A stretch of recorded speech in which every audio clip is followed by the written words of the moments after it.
She's at the door. As always, she wants to play. I was playing with her, but then she started eating. So I said, well, let me do a story. And then she come with a toy in her mouth. You want to say hello? Come here. Say hello.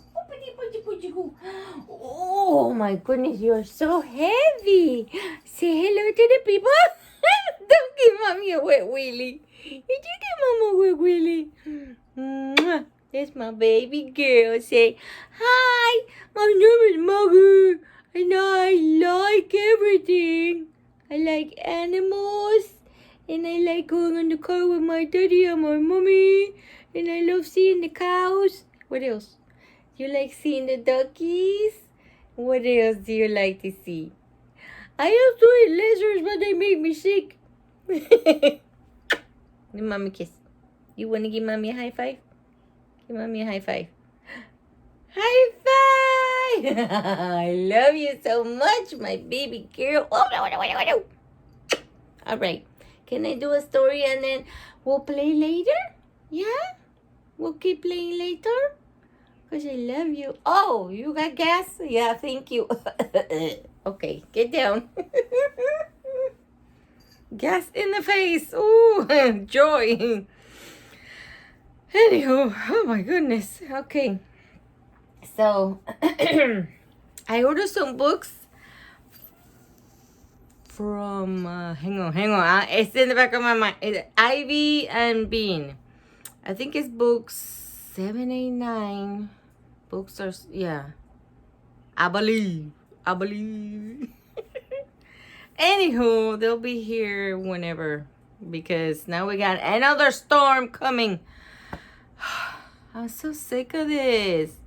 Close the windows, do this, and bring everything inside. And now it's like, another one. I mean, don't get me wrong. I'm blessed. We're blessed that they haven't like come straight towards us, the other ones. And we are thankful, but it's just a pain because it just is. Have you gone through a storm? I've been through so many in Puerto Rico to the point we lost our home to a mountain that just crashed into the house. And there was like 11 houses that people just lost their homes. And so we were homeless for a little bit, and I was separated from my parents, like from my mother and my grandfather who raised me. We were separated for 2 weeks.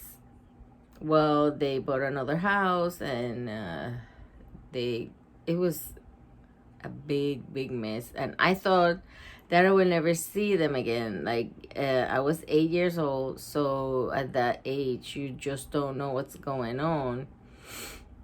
And, oh, it was traumatic. It was like, every time they say storm, I get a little nervous. And I mean, I know I'm older now, but when you're traumatized as a child with something like I went through, and I don't want you to be afraid of the rain. It's not that I'm afraid of the rain or anything like that. It's just something that in me, like you get like flashbacks, like maybe PTSD, I don't know. And for the younger kids, you probably don't know what I'm talking about. But it's just not a good feeling to have to go through storms. And in Puerto Rico there was so many, and then we came to Florida not knowing the lightning capital of the world, they call it. So it's hard, you guys. But anywho, God is watching over us, I know that. And God will protect us. But tomorrow I had an appointment to see the eye doctor. She's canceled like twice because her child has been sick. And I have never seen her before. There's a new doctor. So I had an appointment tomorrow. I don't think I can go. There's a storm coming. The wind is already, picking up. It's dark outside right now. It's like almost 9 o'clock at night. So I don't think it's gonna happen because it said that we're gonna have a lot of winds, we're gonna have a lot of rain, and I'm not going out like that, no. Anywho, I've talked for 5 minutes already. I'm sorry.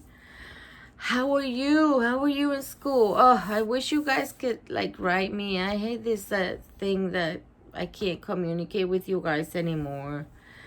But hopefully you're doing better than I am. Let's waiting for this stupid storm, like they say in the books. They mention the word, so it's either like I quit fighting it already. So I was gonna read some more stories from a treasury of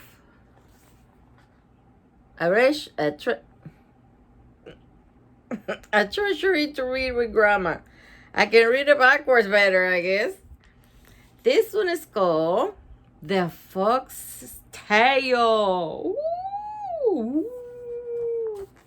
Do they go like that? Or that's just the wolves? Look at all those little foxes. You know, we have foxes close by. Oh my goodness. That's scary.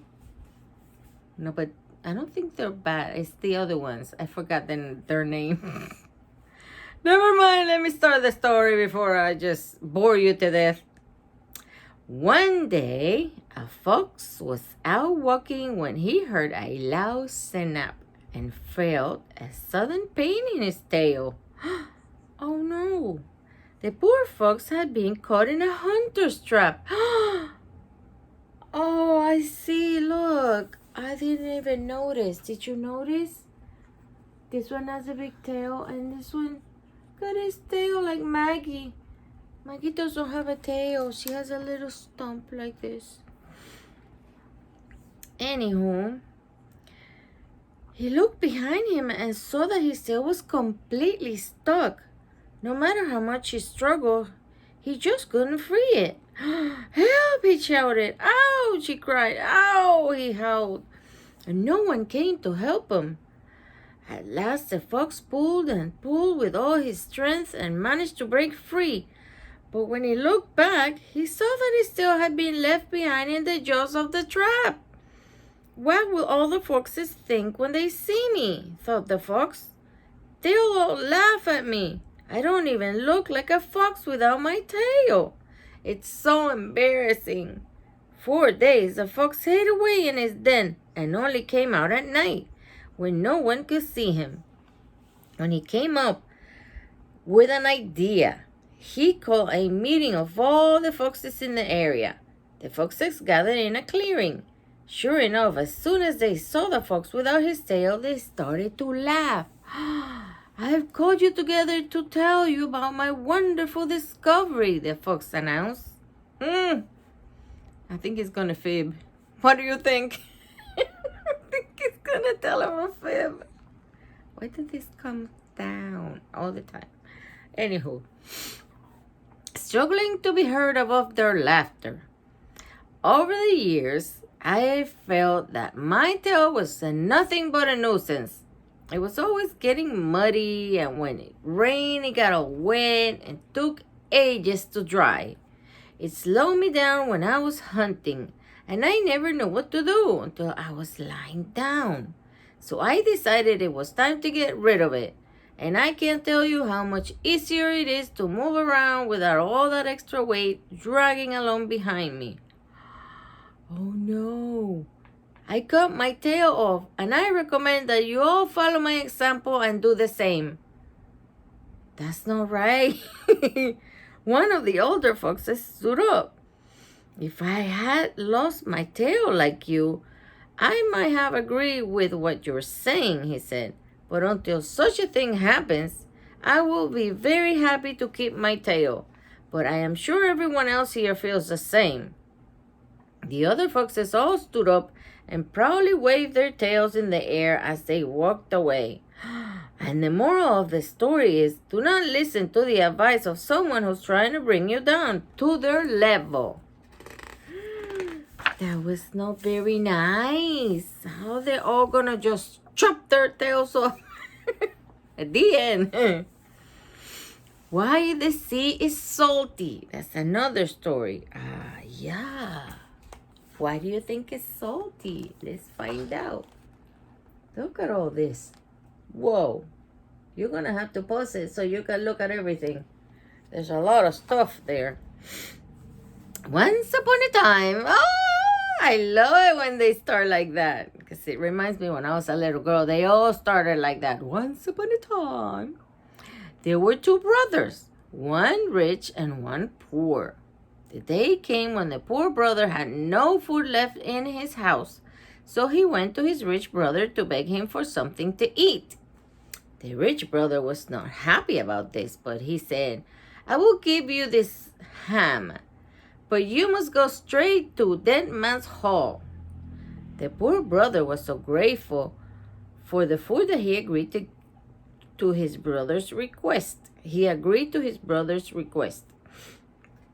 What was that? Like, he walked and walked all day. It was just getting dark when he came to a large building. There was an old man outside chopping wood. Where is he? Oh, they don't show it.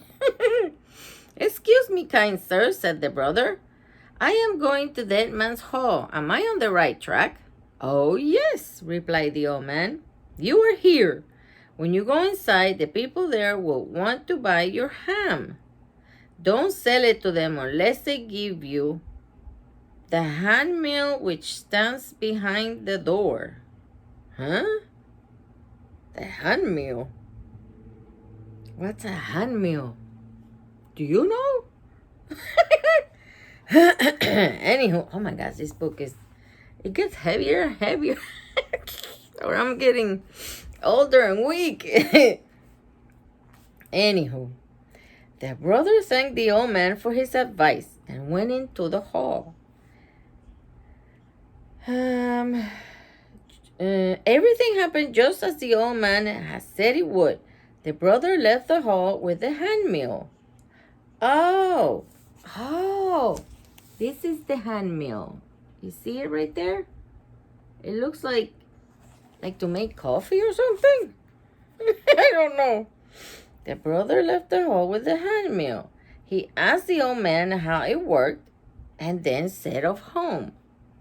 Now, the hand mill was magic.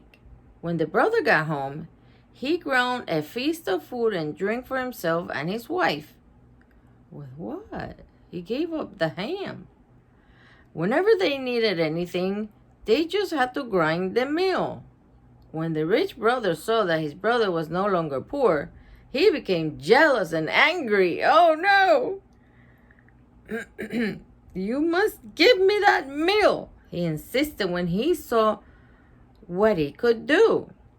It was like a genie lamp, like you rub it and then you get a wish or something. I'm sorry, my nose is bothering me. I think it's allergies. Every time I clean, I'm allergic to dust. And there's so much dust. You have 2 cats and 2 dogs. Anywho.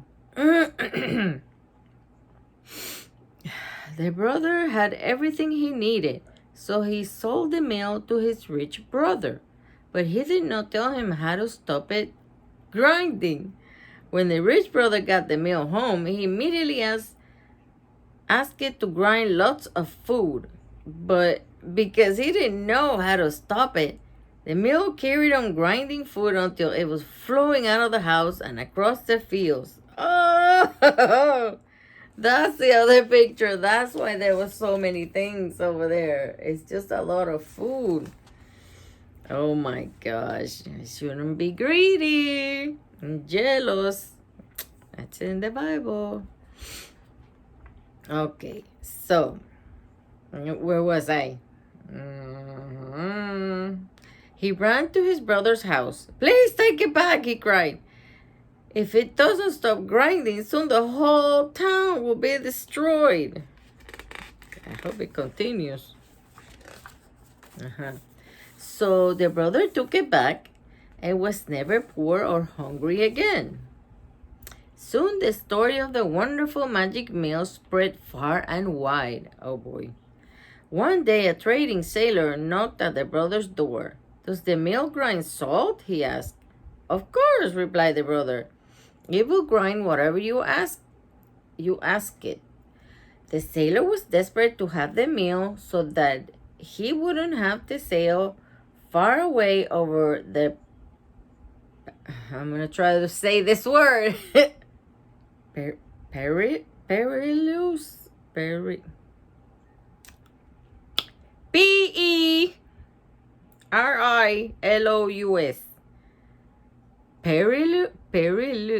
Perilous, perilous. Something about a Perry. But it's just, why can't they just put simple words? This is supposed to be for children. And grandmas that don't know. Anywho, I know what it means. It's just, I don't know how to pronounce it. Perilous? Okay, now I lost it. Where is it? Over the dangerous, that's what it means. Dangerous sea to buy the bags of salt he traded. "Oh, I will give you 1,000 coins for the mill," cried the sailor. At first, the brother was reluctant to sell it, but then he decided that he had gained more than enough from it, so he agreed. The sailor was in such a hurry to leave and try the mill out, he forgot to ask the brother how to stop it grinding. Again! When he had gone a little way out to sea, he put the mill on deck and said, "Grind salt and grind both quickly and well." Of course, the mill did his bidding, but it didn't stop. The heap of salt grew bigger and bigger until at last the ship sank under the weight of it.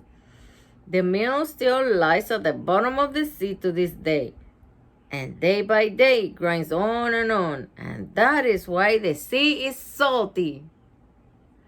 Not really, but it's a story. Let's ignore it. Oh my gosh, look at all the salt. No. You know what I mean. It's just a story. The Cowardly Lion. Ooh, oh, he's so sad. Look, he's crying. Oh, that's a little doggy, I believe. Yeah. Once upon a time, there was a lion called Saber. Saber looked just like other lions. He had a big, shaggy mane, huge, powerful claws, and teeth like daggers. And just like other lions, the whole jungle rumbled when he roared. But Saber wasn't actually like other lions at all. He wasn't fierce and scary. He was a cowardly lion. I don't like that word, but then it's like, I would rather say that he was shy. Yeah. So, when other animals challenged him to a fight, he simply fiddled with his tail and looked silly. Even the dogs from the nearby village laughed at him. "Why's everybody laughing? It's not funny." I'm sorry. I don't like the people making fun of other people. Come on. Oh, I mean, this is a story, like I said before. I forgot. It's a story. It must be the storm. Anywho. Okay, then one day, as Saber was walking through the jungle, a terrible thing happened. Something flickered in the undergrowth, and then flames began to leap out of the trees. Heading for the safety of the watering hole, more and more animals joined the stampede. Only Saber and one of the dogs from the village stayed where they were. "Help!" barked the dog. "My puppy is back there in the fire." Oh my gosh. Look. It's on fire. Saber didn't want to hear more. He gave a great roar and leaped into the flames. Moments later, he was back holding a small black bundle in his gentle jaws. He dropped the puppy beside its mother and raced down to the waterhole. But he didn't stay long. He gulped down a mouthful of water and rushed back to the flames. Oh my gosh. All the other animals watched in amazement as Saber spat the water into the fire. What was he doing? Suddenly, the elephants realized what he was trying to do. Saber was trying to put out the fire. He was trying to save the jungle.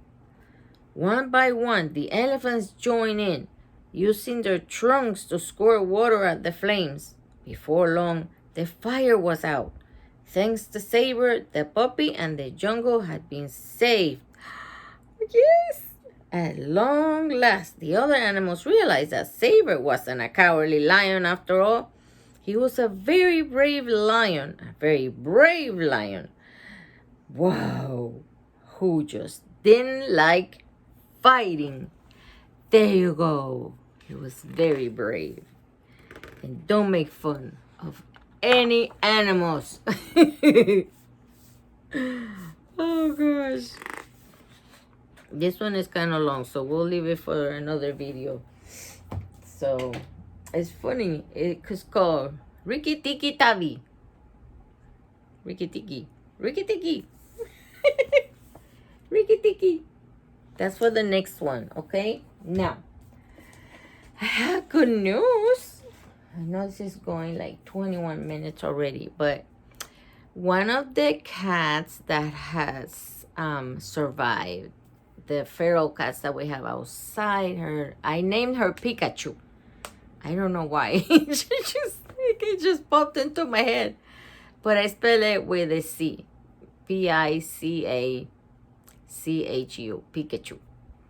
And I call it Pika Pika. She had kittens. I was gonna say puppies. I was like, that'll be some money. I can make some money out of that one. But no, she had kittens. I don't know how many she had, but we knew that. I mean, she comes here, she eats, and then she kind of like disappeared one day.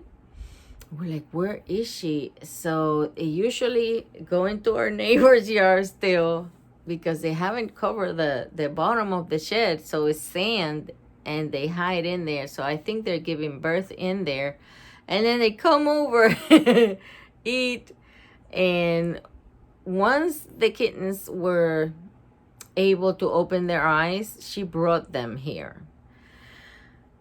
I believe she probably had more than 3, but 3 survived.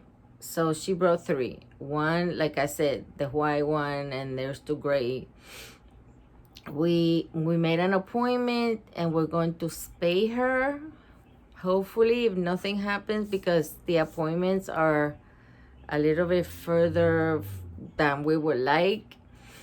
But like they don't have open until December, so the middle of December, were before Christmas. If nothing happens, God willing, pray that she'll be okay, that we can trap her. And every time I go and feed them, I pet her, and sometimes she goes like that, but then I pet her, and the little kittens that were, like I had told you before, they were really, really squeamish. The white one still kind of like staying back more, but the other two gray ones, and one is lighter, one is darker, and they have stripes like tigers. Beautiful. They're beautiful cats. They seem to be in very good health, and just like Pikachu's, and Pikachu is in good health as far as I know. I mean, that I could tell. I do give her when she's eating, I every month I try to give her that thing on the neck for the fleas, so that she won't have any fleas, or if the puppies have any, they will, because she's still giving them milk, she's still nursing them. So Hopefully that would, I don't know, help. But we're going to take her, get all her shots, and she's going to be spayed. I don't know how we're going to do it because, oh my gosh. I tried once to put her in our porch. She went insane and started climbing up the screening on the porch, and I was like, no, no, no, no, come back down. And I had to pick her up, and her claws were like this on the screen, like, what are you trying to do to me? So we have two crates, which I used to use for Charlie when she had her kittens, and then when they were kittens, when I had to clean the porch, I would put them in there, and Charlie was fine. Charlie, I could open the door, and she never wanted to go out. Like, we've opened doors and stuff, and she's like, hey, I haven't made in here. I am not going anywhere. Now, on the other hand, Minnie, we have to be very, very careful because she will run out, and she does not know the danger, outside. And she's run into our garage, but I mean everything else been closed off, but she does tends to, she's so curious still. I mean, she's almost 2, or did she turn 2? I can't remember. There's so many dates to keep up with. Like, I had to keep all my birthdays and things of my grandchildren. I had to write it down and put it on my desk because I've been forgetting. And I got my son crazy every time. It's like, when is this one's birthday? And he's like, what is wrong with you? He doesn't tell me that. He's so sweet. He just tells me over and over again. And I'm like, I'm going to write it down. And I keep writing it down and losing it. So I said, I'm going to put it on my desk. But I mean, we had so many cats with different dates. So now we're trying to figure out how old she is. And I'm thinking, I found 2 entries that I put in my calendar. So it's either she was born in March of 2019 or April. Either month she was born, because I had written down that there were some kittens, but her mom never came back. I don't know if something happened, but we have a male that is in our yard, and we have the little 3 kittens, and then there's another cat that is from another mom that also passed away. But Pikachu has she's older, but she's tiny. She's a tiny kitten, and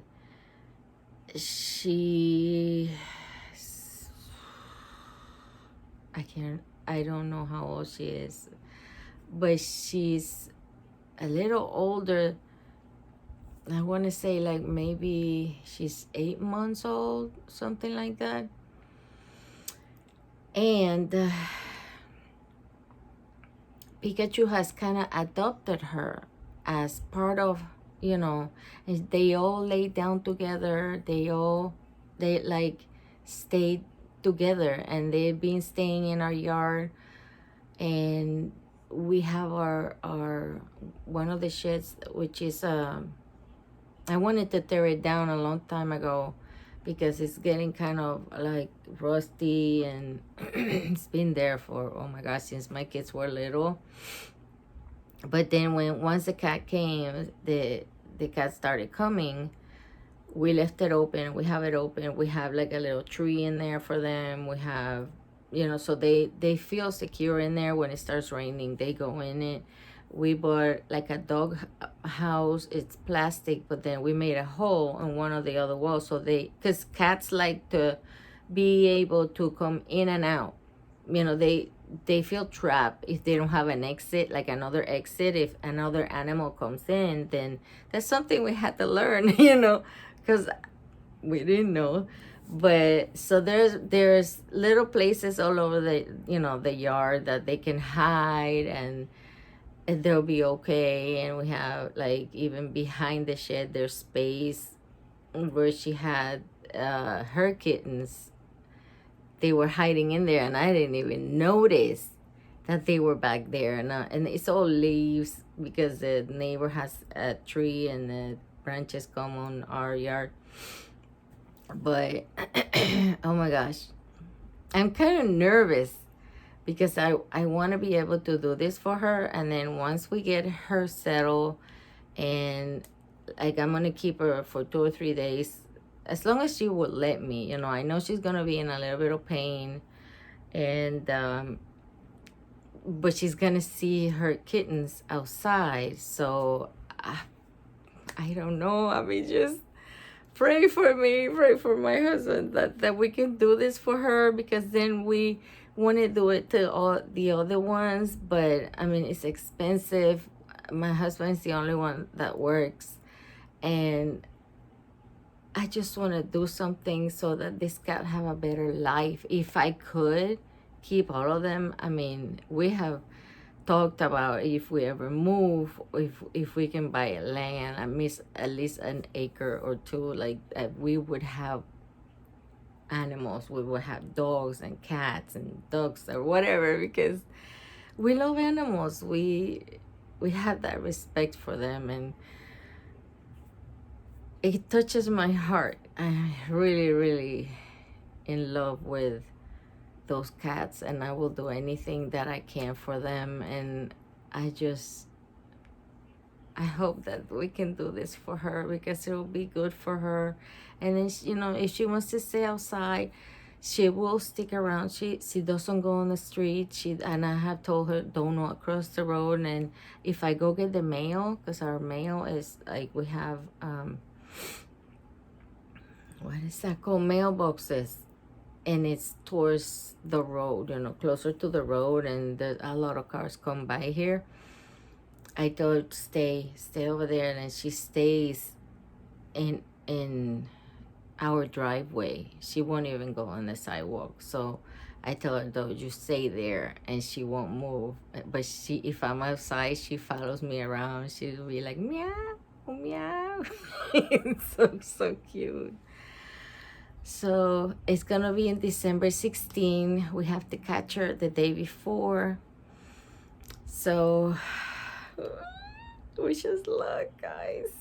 I can't wait, and I hope that they don't find anything wrong with her, and they're just gonna do all of the above. Like, she's never had any kind of vaccination, but I have given them as they come and they grow.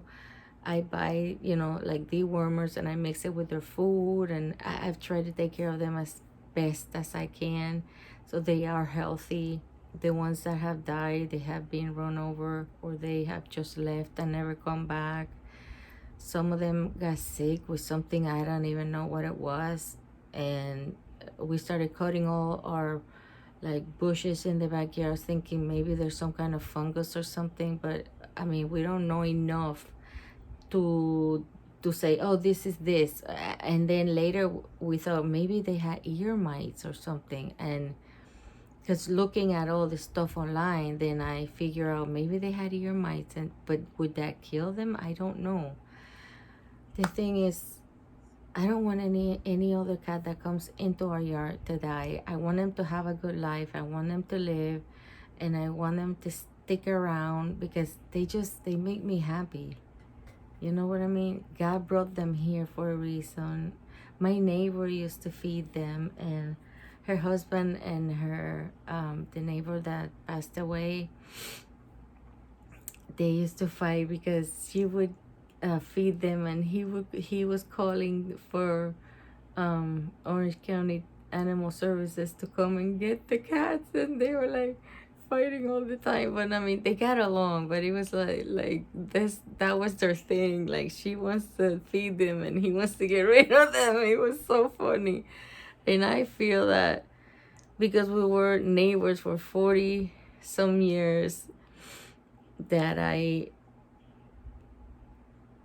with them coming here, I feel like I'm following, and honoring her, doing this for the cats that she loved. They were like parents to me. I miss them so much. I don't want to cry. I miss them so much. And So this is what we're gonna do, guys. Just wish us luck and pray for us, and I'll see you on the next one before I start crying. Okay, bye.